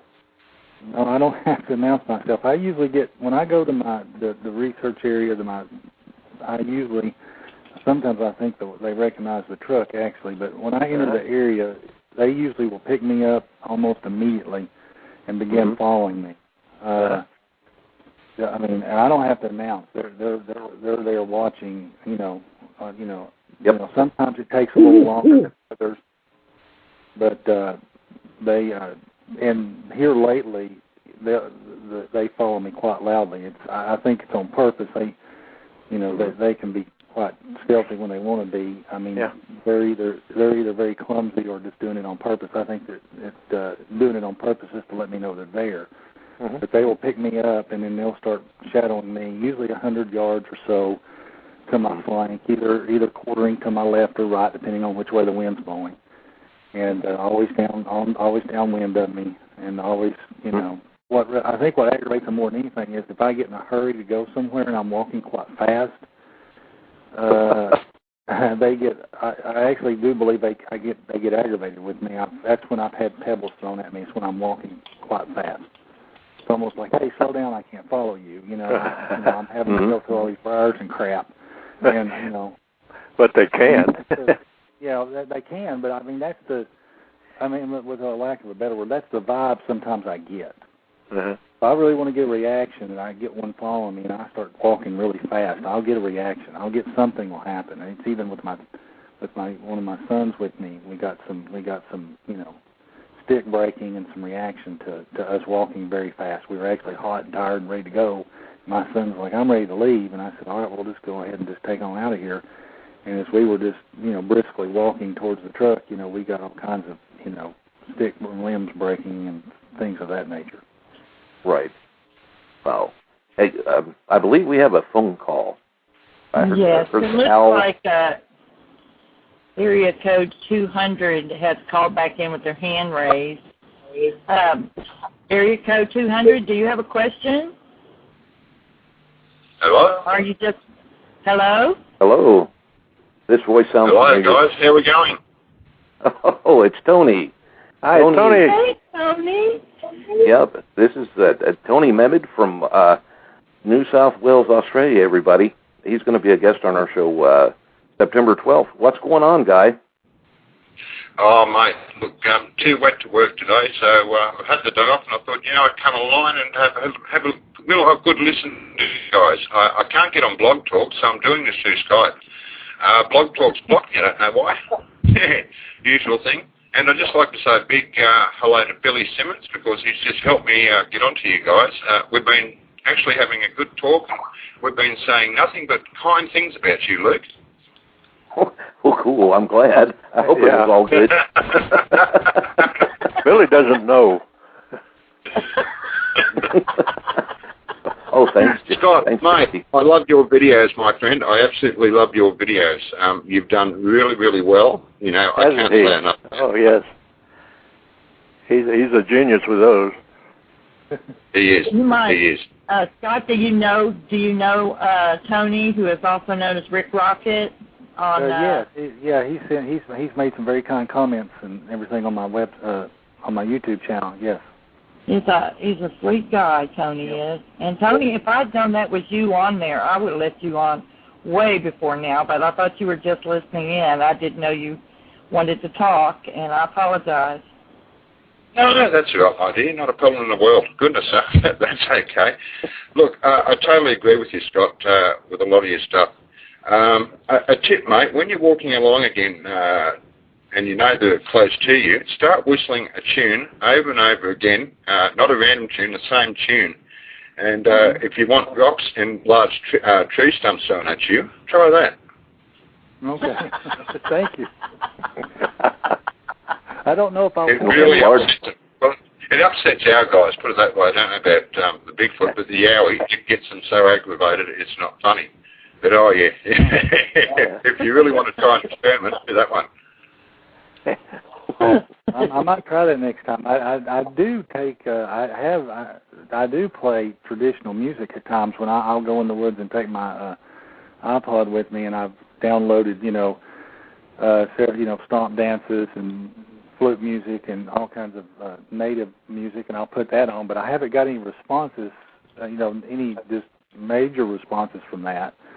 But I've been trying that from time to time, just to see if it hits a chord with them. But no, I haven't tried whistling, but I might try that and see what happens. No, it might work, mate. It might work. By the way, Scott, I'll give you an invite now to, before I forget, every Friday and Saturday, usually Friday nights, we have a Skype chat room. It's like a Bigfoot round table.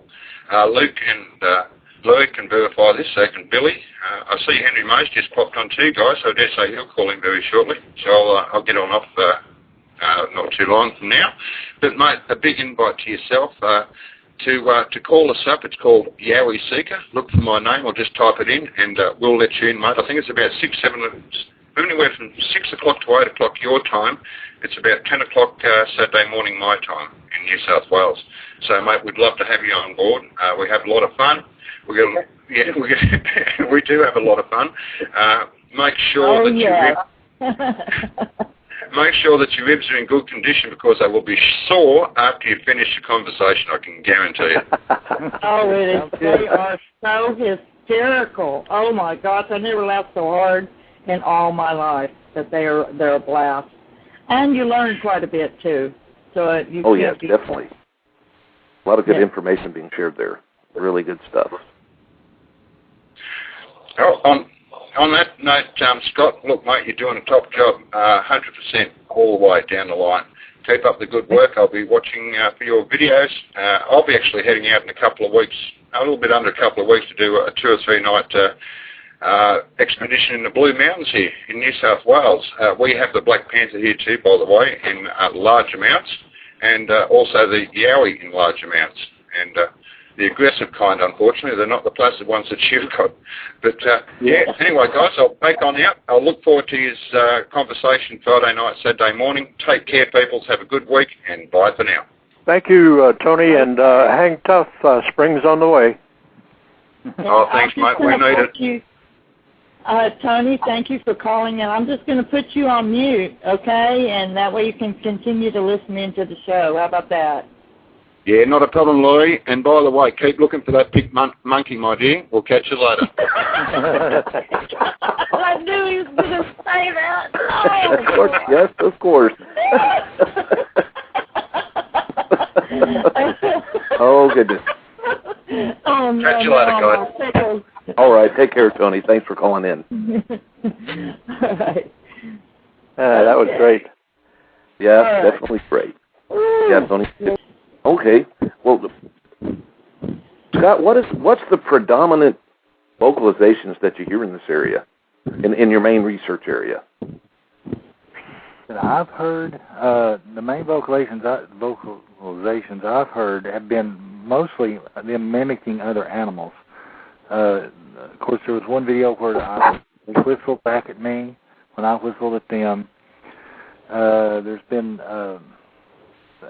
out-of-place bird calls is the best way I can put it. Mm-hmm. Wrong time, bird calls at the wrong time, or they don't quite sound natural. They are natural. Well, what I'm saying? It's just like that bird call wasn't right. Had a hoot owl in the middle of the day, 2 of them talking to each other, which was kind of weird. Me and my son had that happen to us in the Smoky Mountains. We were walking up a trail, and a hoot owl very close to us hooted twice, and then one across the holler hooted back. And, this is like 4 o'clock in the afternoon. And I'm thinking, you know, all my years I never heard a hoot owl in the middle of the day. And then this went on for quite a while. I don't know, you know, I told my son, he says, well, what's that? And I said, well, either there's two Bigfoot talking to each other and there's two of us coming up the trail, or we've got some, you know, a couple of hoot owls that kind of lost their minds. So, that's the only vocalizations I have personally heard, other than the, you know, the grunts there at, you know, on my first encounter with them.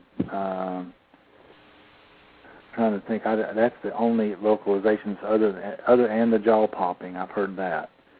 And I've heard some stick. Definitely had the stick knocking and the rock clacking. I've heard that as well. Right, and you've heard. I think I watched one of you. You've heard some. I guess you can consider a whistle a vocalization. Yeah. Also, what kind of how would you describe the whistles? Well, the whistle that was kind of weird is what happened was I heard a bird call that just wasn't right, so I made a really bad attempt to whistle, which I can't whistle. If you listen to the video, you can tell that. But the weird thing was when I whistled very poorly, I got a whistle back that mimicked my very poor whistle, and that's what was freaky.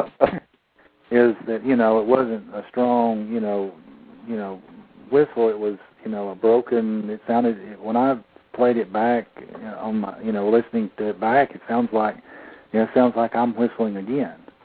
And so that was what really freaked me out, is they actually mimicked my whistle, as poor as it was, and so quickly. I mean, it's like, you know, they heard it and they can reproduce it. And that's pretty cool. But, yeah, and the bird calls sometimes. It's just one of those things that, you know, go into the crazy things that I don't like to tell people. But I live in a small, you know, I live in a small town about 30 miles away from my research area. But I'm in a town. Not long after one of my experiences, I usually take the dogs out in the morning, and it's usually still dark, you know, about 5:30 when I get up. And I had a bird whistle. I want to say it sounded like a mockingbird, but it was at 5:30 in the morning. And you know, you know, there are birds that will make calls at night. That is true, but this whistle was just so out of place, and it was. It sounded like a person trying to imitate a whistle, but it was in an oak tree behind my house. But it was. I'm in a neighborhood with dogs and, you know, the whole nine. So, you know, that's one of those things. It's like one of those weird things that happen. You're thinking, they would not surely fall into a town and to locate me. But with that being said, I've heard of stranger things. Yes. Definitely. Do you recall if this was summer or some other part of the year? No, this was summer. This was last year. This would have been late summer. This would occur somewhere in mid to late August, I believe. It was after some of my first major encounters with them. You know, I've had, this is another weird thing. I'll just tell you guys. I've had feathers, blue jay feathers, left beside, like when I go out in the morning to get my truck to go to work. You know, there are blue jays that, you know, fly around my house, but I found 4 blue jay feathers all laying beside my truck where I would step to get into the truck. Like You've been gifted.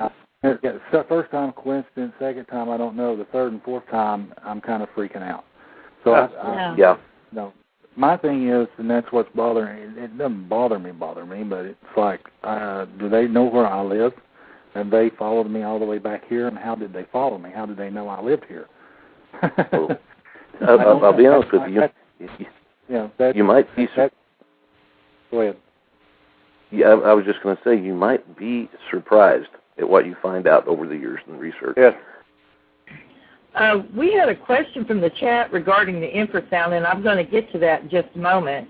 Sure. The possible infrasound. I want to get back to that, if you don't mind. Were there any other symptoms other than feel like you lost some time there, but did you have any symptoms of nausea, pressure in your chest, or any other symptoms? Let's see, that incident of infrasound, no. I've experienced it 3 times, I'm sure of. That time where I just lost the time and got disoriented, no, that was all. It was like I just got confused and disoriented, and for lack of a better word, lost some time there. I was hit by ultrasound there. I feel like I was. I got what everybody describes as the heart racing, the feeling of dread or doom or impending. Something's getting ready to happen. Got to get out of here. Got to go. Eyes watering. That sort of thing. That exactly is what I felt. The other times that I've had what I think experienced infrasound. You just get this feeling. It's almost like it's not like someone is talking to you, but you're getting the feeling, for the lack of a better word, or the little voice inside your head saying you need to leave. You need to leave now. New Hampshire Swatch is asking, could a version of mind speak cause that things that we assume infrasound does? Do you know anything about mind speak? I personally don't. I don't. I don't either. I don't have, I don't know whether it's, mental telepathy or something of that nature. Okay. I know I've done some research into infrasound and some of the things, it's such a, there's all kinds of applications. The military uses it, has used it for years with the submarines and communications. It can be weaponized. The right frequencies can kill you, cause hallucinations. It's pretty scary stuff. I've even, on one TV show, I actually saw a guy who had made a directional microphone and demonstrated it and was playing music, and when he pointed at the guy's head, he could hear the music and just, a few degrees left or right, and the guy couldn't hear it. And he said it technically makes the music in your head. In other words, your ears are not interpreting what you're hearing. It's actually going into your head and your brain's interpreting and making the sound. So that was freaky. But it was demonstrated. So in my looking at that way, and that was actually an episode of that Jesse Ventura thing he had for just a few episodes. One of the episodes, a guy had created a infrasound speaker that was directional and had invented. He actually was showing what he had invented for the government. So, wow. Yeah, and I've always believed that their ability. I do believe they have the ability to do infrasound, and of course, I'm sure people can jump on my head for that. But also, I believe that it's directional. Yeah, I do too. People say it can't be, but I absolutely believe it is. Yeah, I think they can focus it. I mean, they know animals do produce it. Tigers produce it for sure. I know elephants use it. So it's not, while other, wild animals can produce infrasound, so I don't see why a Bigfoot could not. Right. And and I think sometimes they use it for line of sight communications between, one between another. Sometimes I think. I've said that too. Yes, I agree with you. Yeah, I think that's why sometimes you get the neck, the hair on standing up on the back of your neck feeling. Exactly, you're caught in the crossfire of the communication. Exactly. Yeah. Exactly. They're talking to each other. And, they're in line of sight, so, you just happen to walk in between them when they're doing it. So that's Scott's theories. I can't prove any of it. There's all kinds of anecdotal, evidence to the effect. Of course, I've personally experienced it, so. Well, sometimes, and I have to say this, sometimes your own experiences, if things, I've had quite a lot of experience with the infrasound, and through experiences, I've seen the way things go down. And is that the way it is? I can't say. But honestly, when you have that kind of thing happen enough, it's kind of like your coincidence theory, Scott's coincidences. Yeah. And it's almost the same thing. If it happens enough, I have to say there's something here. There's something that we really need to be looking at. Exactly. Have you ever ventured out of Tennessee to do any research? No, I have not. I haven't got out of the state to do anything yet. If there was a particular place that you would like to go, where would that be? Good question. Probably the Hoopa tribe. Yes. Okay. I think they, in that area seems to be a little hotbed. Yeah. Okay. And that's because of the books I've read and then the other stories I've heard from that area, seems to be that's the there's a very active population there. And it seems like to me that you would be able to very quickly find some, or they'd find you. Let me say that. Yes. Yes. What is your primary goal? What is your driving force? I mean, why do you do this? Why do you spend your own money, your own gas, and put yourself in the face of ridicule and everything else? Why do you do this? That's a good question. Ask anybody that's had a sighting. The fever, for a lack of a better word, hits them. A passion. You want to understand what just happened to you. You want to understand what's going on. Sometimes, at first, I was wanting to validate that I wasn't crazy. That what happened to me, really happened. You know what I'm saying? It's just not. But I mean, my driving force is I just basically want to eventually have some sort of how to put it. I won't say a personal relationship with them, but some sort of interaction where I can see them, they can see me, and we can interact. That's my end game goal, is to get to that point. If I can, I'm not going to sit here and lie to you and say if I can't make a little money along the way, if I get a pristine, high definition video and I can somehow release it and make some money on it without endangering, them, I will. So I'm not going to sit here and lie to you and say I won't do that, but I think the end goal is really just to develop some sort of one-on-one or a group-to-me relationship with them, to the point where I could regularly go out and we could, interact. Yes. But, and, of course, that's all up to the Bigfoot. Mm-hmm. I've read people who have took 12, 15 years to get them to, do, hardly anything, mm-hmm. And that's at sites of known, habitations where they're there, you just can't get them to come out. So. Yeah. Well, that's another thing that's that there's a danger of. You can spend an awful long time to build a rapport, to build trust, and then blow it all at one time by trying to make a photograph of them or trying to. They just don't like being photographed. Nope. And I agree. They don't. I mean. And there goes all the trust that all of that time has been built up.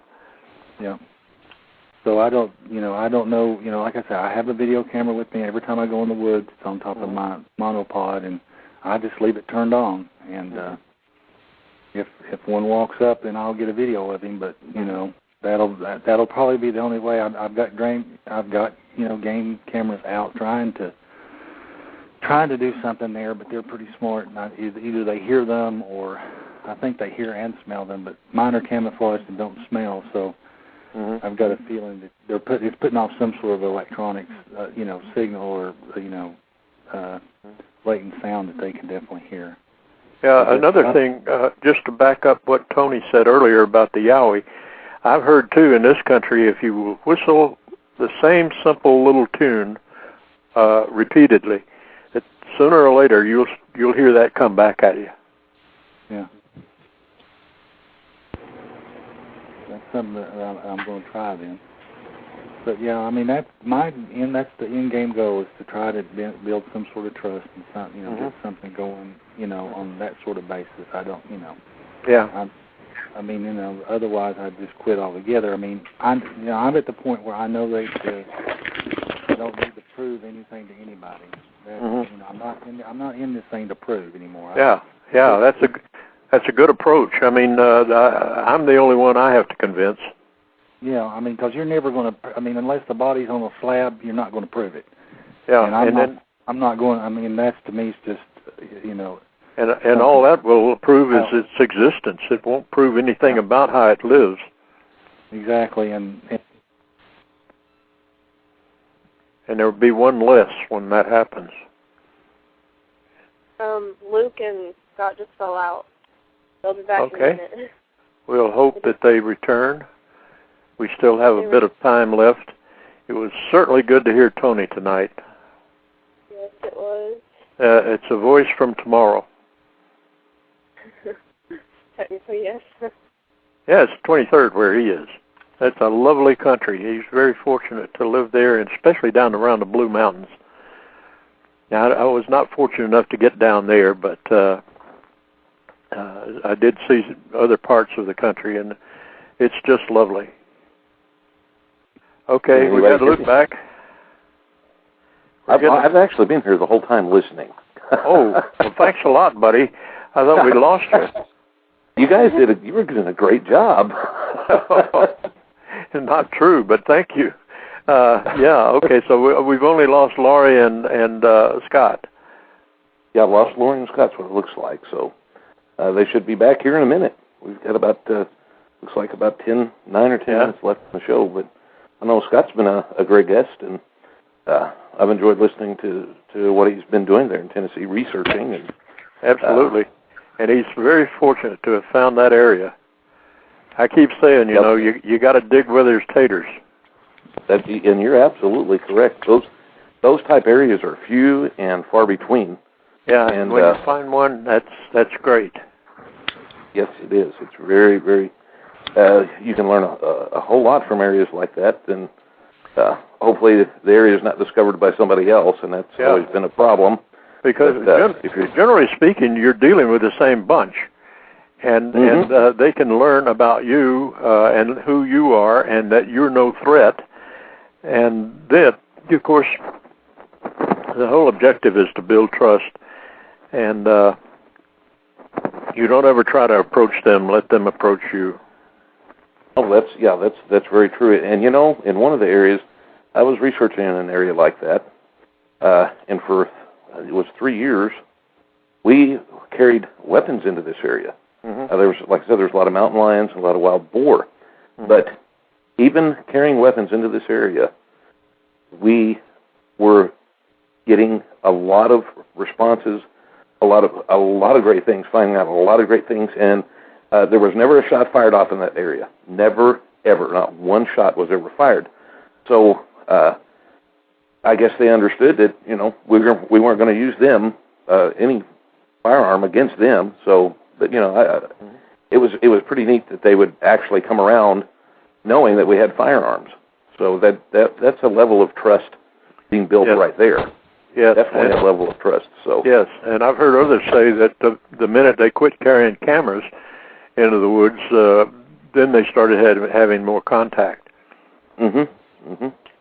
And there's, you know, maybe if we would have stopped carrying weapons down there, we may have found out more. But I wasn't willing to do that just because of the other wildlife in the area, not the Bigfoot, but the wildlife. So yeah.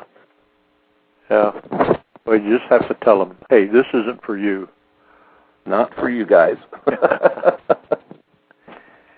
You know, has Lori made it back yet? No, doesn't seem. Somebody's phone fell out. It might have been hers, and she took Scott with her.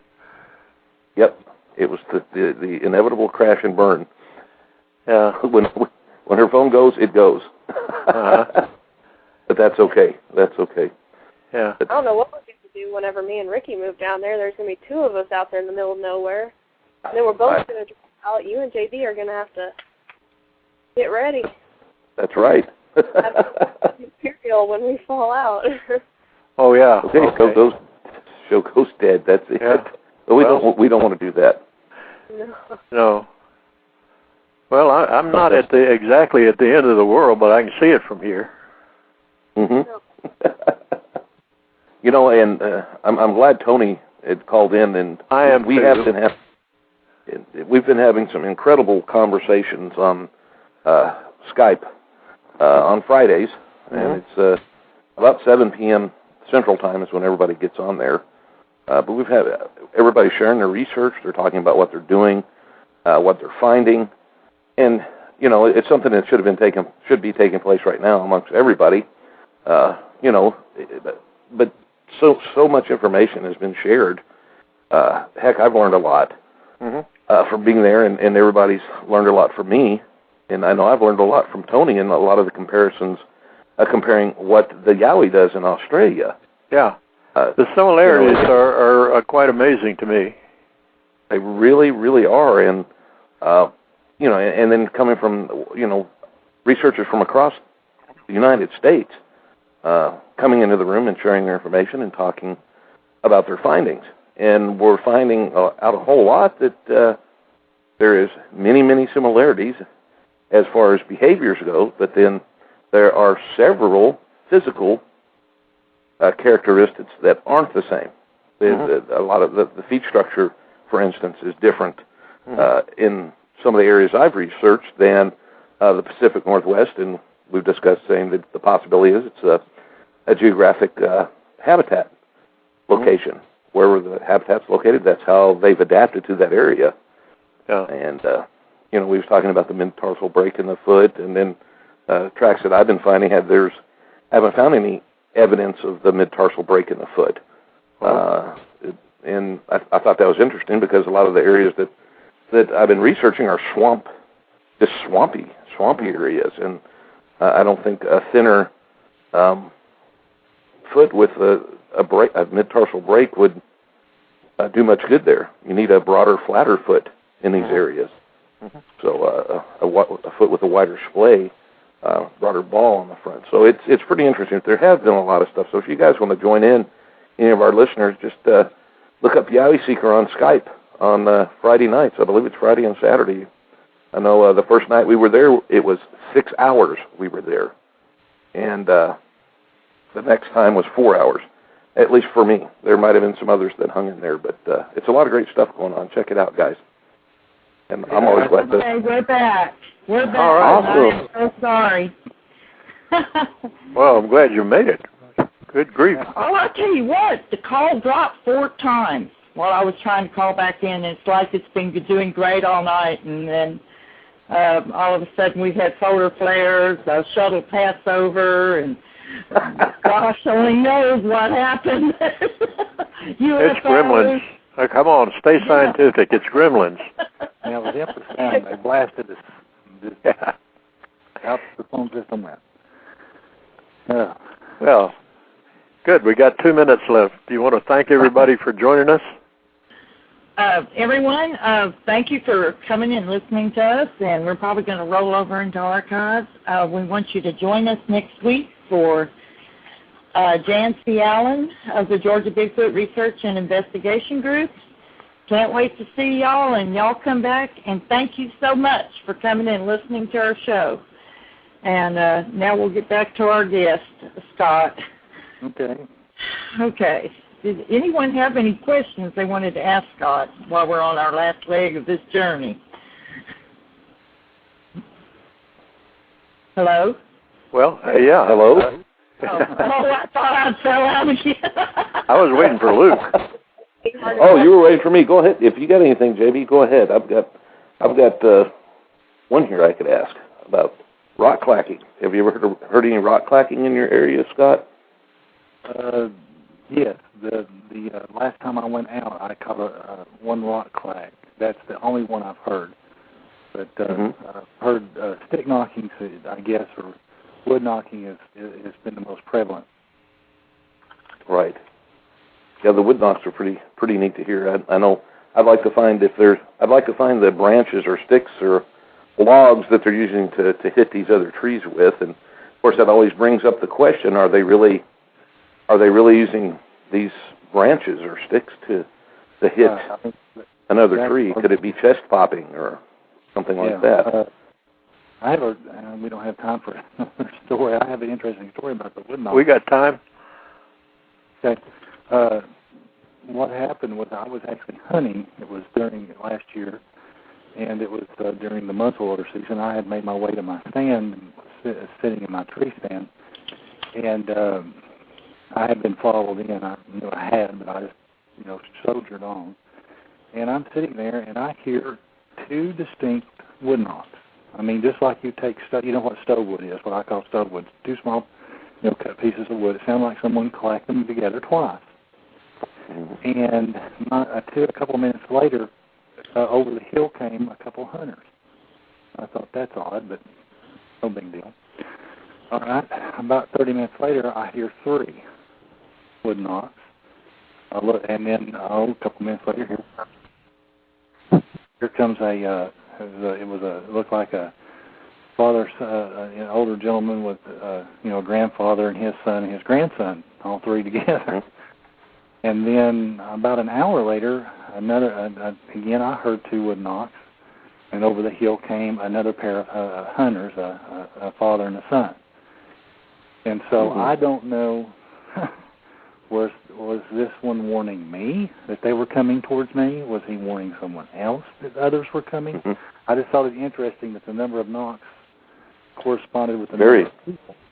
And it was also directed at me. I mean, did he follow me in and say, hey, I'll watch out for you today. There's some people coming your way, or was there another one? Was someone else where I was being watched by more than one, and they were warning each other who was coming? I don't know. Right. That's one of those freaky things that happen that you can't explain, but it's kind of hard to write that off. Yeah. Yes, I understand your point. That is. There's very little about these guys that can be proved. Yeah. Oh, yeah. And all we can do is collect everything we can and put it all together and start looking for matches. Yeah, I find them very frustrating because they'll do just enough to leave you wondering, okay, especially with the rocks and stuff. They'll move things around, but they'll never do it so overtly that you could just absolutely point at and say, something did that. You know what I'm saying? It's always just enough. Yeah. And it's very frustrating because, other than, the times that they've actually taken something and replaced it with something else, that's pretty obvious. But, sometimes they'll move, things will get moved just enough, or things will happen that you can always come up with another explanation. And that's very frustrating because, you know that that's just not a coincidence, or that, that wasn't a raccoon decided to, take the 3 rocks and leave you 2 in a certain pattern, No. I don't, but, but if you tell someone else, that's what they're going to say did it. Yeah. Yeah, well, not even an armadillo. Yeah. So, I mean, I run into that quite a bit as far as just frustrations with, I know, but, there's nothing else. You can't say anything, or you can't prove anything. And they always leave you wondering. Yes. I think we have a question from the chat. Got one from Lauren. Oh. Yeah. Well, it's not from me. It's from Andy Drew, but it's for the Night Callers panel. And Scott, I think Luke just dropped out. I think he had to go. But this one's from Andy Drew. It says, quick question for the Night Callers panel. What are your thoughts of the future of Bigfooting? Do you think the interest is fading, just in a limbo, or is it going up? I think it's going up. So I agree. I think we're seeing more and more people like me that have an experience are picking up a camera and going back out. There's a girl in Oklahoma that contacted me that just got started, and I've heard from others that have common experiences that are wanting to get out there and try to figure this out.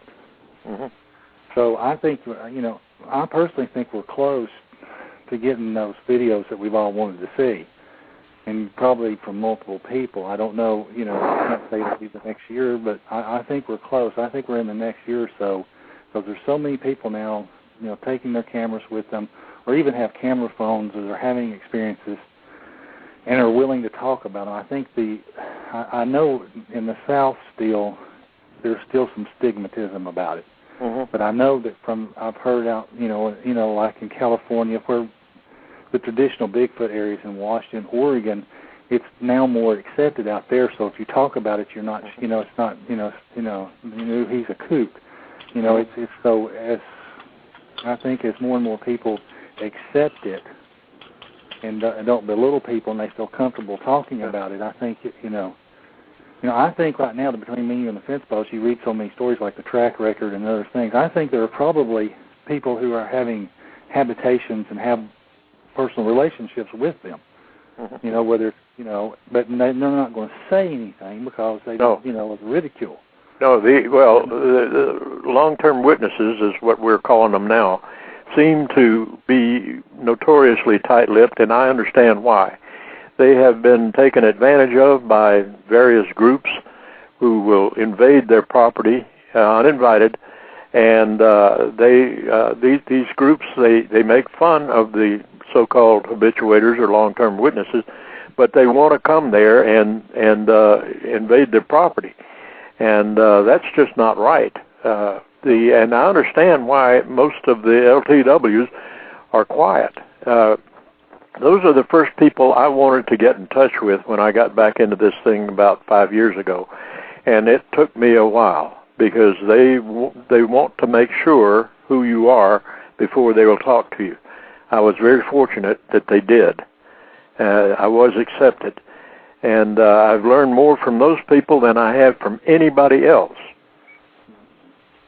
Well, these people are actually having experiences with them. Absolutely. I mean, they don't have to go into the forest to find them. They can have a sighting from their front porch. Yeah. And they build a trust with each other. You got to be, from what I understand, you got to be predictable. They will trust you quicker if you are predictable. Also, if you never ever try to approach them, you let them approach you, and they will do so whenever they feel you're trustworthy. They are very imposing beings, and it's like somebody said, when you're in the woods, you don't belong to your mama no more. Yeah, that's true. Yeah, well, I can vouch for that. Yeah, I mean, you're on their turf, and you're going to have to follow their rules. And but I am certain, along with you, that there are certain witnesses who have established a contact, and we just don't know about it. Yeah. And we probably won't know about it. But also, the increased sightings could well be in that there's more people looking. But you're right, I think, too, about the Great Northwest, because that has, I know of people who have moved out there from Florida simply because they were tired of getting laughed at in Florida. They wanted to get out there where people were aware of what was going on. Yeah, I've heard, people interviewed to say out there in some towns it's no big deal. It's like, yeah, you saw Bigfoot today. Sure did. Yeah. Okay. It's like you saw a grizzly or you saw a moose. It's okay. Yeah.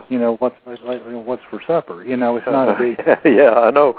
And you recall back in several weeks ago, there were a couple of sightings here that made the news in North Carolina, and I got a kick out of some of the reports. They're talking about, is Bigfoot in North Carolina? Like, there's one of them, and he just makes the rounds like Santa Claus or something. Yeah, he got like. Well, that poor guy though, CNN just ripped that guy. And yeah. I mean, he gave you a description that was right out of David Paulides' book. It sounded like you'd opened one of those pages and looked. Yeah, and I doubt he'd read David's book. No, I doubt either. And of course I just talked him down and whatever. And I'm thinking, and they just ripped the poor guy. And those of us who are, know what's, going on. Yeah. It's like, I mean, this guy was right down the line as far as the sighting. Everything he was saying was just right there, Well, there's that's also the reason that fewer and fewer people are coming forward. Exactly. And I don't blame them either. I mean, who wants to? If you're, I don't mind somebody making fun of me, but if you're not going to believe what I'm saying, why am I talking? Exactly. Yeah, I mean, and don't. My thing is the personal attacks. If you want to attack what I'm doing, if you want to say you don't believe that, or that could be a coincidence, or that could be explained by something else, that's fine. I mean, everybody's entitled to their opinion, and that's fine. But don't. It seems like the critics nowadays want to attack you personally, and to me, that's where you cross the line. I mean, very definitely. I try to listen carefully to everybody's description of their encounter. There are some, however, that I just have to say, well, I've never seen that or heard of that. But some, it just, I won't ever say that that's not possible, because I have seen that too many times where the possible is possible. That's right. Well, usually when you say that, it's when it comes back to bite you. Yeah, it does. It comes back and grabs you real quick. One time I wanted desperately for there to be solid proof such that there was a universal scientific acceptance of their existence. And then I got to thinking about that, and really all I wanted was for certain scientists to have their nose rubbed in a big pile of Sasquatch poo. And I honestly think that when that day happens, where they're universally accepted and acknowledged and classified and so forth, will be the worst day for them. Because the government will, you know how they all, you know, the government. Oh my gosh, yes. Yeah, we've got to. It'll be hard. I mean, I agree with you. I think that, you know, for so many, on so many levels, that'll be horrible. Yeah, I think the government probably realizes they exist, and they don't want to open that can of worms, and I don't blame them. But when it becomes official, you know, probably half of the people are going to say, "Hey, that's neat, cool, whatever the expression is nowadays." The other half are going to demand protection for their little loved ones from an animal in their mind that hasn't bothered anybody before. Now, why are they going to start bothering people all of a sudden?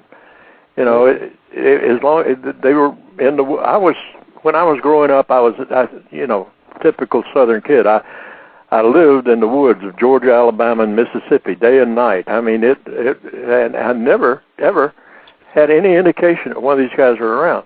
Later on in life, still, you know, in the mid '60s, I was out in California, and we spent I don't know how many hours up in the Sierras and quite in some quite remote places.